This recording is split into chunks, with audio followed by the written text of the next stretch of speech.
Bharatiya Janata party પ્રદેશ અધ્યક્ષના પદગ્રહણ કાર્ય સમારોહમાં આપણી સૌની સાથે મંચ ઉપર ઉપસ્થિત રાષ્ટ્રીય ચૂંટણી અધિકારી ડૉક્ટર કે લક્ષ્મણજી, પ્રદેશ નિરીક્ષક તથા કેન્દ્રીય મંત્રી શ્રી ભૂપેન્દ્ર યાદવજી, કેન્દ્રીય મંત્રી અને પૂર્વ અધ્યક્ષ શ્રી આર પાટીલજી, નવનિયુક્ત ગુજરાત પ્રદેશ પ્રમુખ શ્રી જગદીશ વિશ્વકર્મા, પ્રદેશ સંગઠન મહામંત્રી શ્રી રત્નાકરજી, પ્રદેશ ચૂંટણી અધિકારી શ્રી ઉદય કાનગડજી, ઉપસ્થિત સૌ વડીલ મુરબ્બીઓ, મારા સાથી મંત્રીશ્રીઓ, સૌ ધારાસભ્ય સાંસદશ્રી અને સૌ કાર્યકર્તા ભાઈઓ બહેનો, પ્રેસ મીડિયાના મિત્રો, સૌને મારા નમસ્કાર।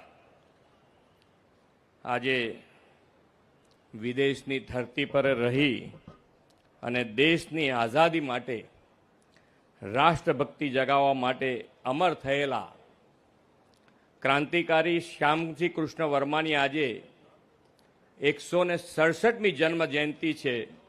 એ મહાપુરુષના ચરણોમાં વંદન કરું છું। અત્યારે નવનિયુક્ત જે આપણા અધ્યક્ષ થયા છે એ જગદીશભાઈ વિશ્વકર્માને ખૂબ ખૂબ શુભેચ્છાઓ પાઠવું છું।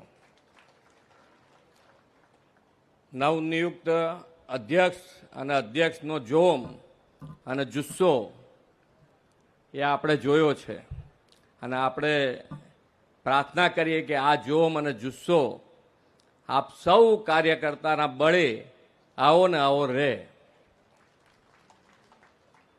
માન્ય વડાપ્રધાન શ્રી હર હંમેશ ટેકનોલોજી ઉપર ખૂબ ભાર મૂક્યો છે અને ટેકનોલોજીના આધારે ખૂબ સારી રીતે આગળ વધાય, દેશ અને દુનિયાની સાથે કદમથી કદમ મિલાવવા માટે ટેકનોલોજીનો ઉપયોગ ખૂબ જરૂરી છે। માન્ય અધ્યક્ષ શ્રી સી આર પાટીલજીએ આપણી પાર્ટી ભારતીય જનતા પાર્ટી પણ ટેકનોલોજીનો ઉપયોગ અત્યારે ખૂબ સારી રીતે કરી રહી છે અને આ ટેકનોલોજીનો ઉપયોગ હું એટલા માટે કહી શકું કે માન્ય જગદીશભાઈ પણ ટેકનોસેવી છે અને એનો વધુ ને વધુ હજુ પણ ઉપયોગ કરીને આપણે સારા મુકામ સુધી પહોંચી શકાય એના માટે એનો ઉપયોગ થવાનો છે। એમણે જુદી જુદી ઘણી બધી સંગઠન હોય, સંગઠનની પણ જવાબદારી નિભાઈ છે અને સંગઠનની જવાબદારી વખતે અમદાવાદ કોર્પોરેશનમાં પણ ખૂબ સારું રિઝલ્ટ અત્યાર સુધીમાં જો આવ્યું હોય તો એ વખતે જે અધ્યક્ષ હતા એ વખતે આવેલું।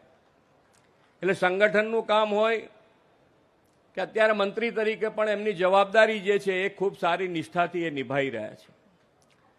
એટલે સંગઠન અને સરકાર બંનેનો અનુભવ હોય ત્યારે અને આપણી પાર્ટી હર હંમેશ સરકાર અને સંગઠનના તાલમેલથી હંમેશા આગળ વધી છે અને એ જ આપણી તાકાત છે કે સરકાર હોય, સંગઠન હોય, જવાબદારી કોઈએ પોતપોતાની રીતે જેને જે મળી છે એ સારી રીતે અદા કરી છે અને એટલે જ માન્ય વડાપ્રધાન શ્રી નરેન્દ્રભાઈ મોદી, આપણા ગૃહમંત્રી શ્રી અમિતભાઈ શાહ, નડ્ડાજી, આપણા સી આર પાટીલજી કે આપણા બધા જ જેને જેણે પદ નિભાવ્યું હોય એ બધા જે રીતે પદ નિભાવ્યું છે એટલે જ આજે ભારતીય જનતા પાર્ટી એ વટવૃક્ષ બન્યું છે। દરેક જણને સાથે લઈને ચાલવું એ જ માન્ય વડાપ્રધાનશ્રીનો કાર્ય મંત્ર છે કે સૌનો સાથ, સૌનો વિકાસ, સૌનો વિશ્વાસ અને સૌના પ્રયાસથી આપણે આગળ વધવું છે। અત્યારે જે નેક્સ્ટ જેન જીએસટી રિફોર્મ્સ જે કર્યા છે એના લાભ પ્રજા સુધી પહોંચાડવા માટેનું જન આંદોલન જેને કહી શકાય એ આપણે સરકાર અને પાર્ટીએ શરૂ કર્યું છે। એની અંદર પણ લીડ લઈ હવે અત્યાર સુધી સી આર પાટીલજીએ એ આગળ ધપાયું છે। હવે માન્ય અધ્યક્ષ શ્રી જગદીશભાઈ એ આગળ વધારશે. આપણે સૌએ જો વિકસિત ભારત અને વિકસિત ભારત માટે વિકસિત ગુજરાત અને વિકસિત ગુજરાત માટે આત્મનિર્ભર સ્વદેશી ઉપર જો ભાર મૂકીને આપણે બધા આગળ વધીશું તો મને લાગે છે ત્યાં સુધી આપણે જે માનનીય વડાપ્રધાનશ્રીનો સંકલ્પ છે વિકસિત ભારતનો, એ વિકસિત ભારત માટે વિકસિત ગુજરાત સાથે મળીને બનાવીશું. દિવાળી આવે છે, ખૂબ ને ખૂબ સ્વદેશી ઉપર આપણે બધા ભાર મૂકતા રહીશું. છેવાડાના માનવી સુધીના આ જે જીએસટીના લાભ છે એ પહોંચાડ્યા છે, એ પહોંચાડેલો લાભ સૌ લઈ શકે અને એના માટેનું આપણે આંદોલન જે શરૂ કર્યું છે જન આંદોલન, એ છેવાડાના માનવી સુધી પહોંચાડીશું. આપણે સૌ સાથે મળીને આગળ વધીએ.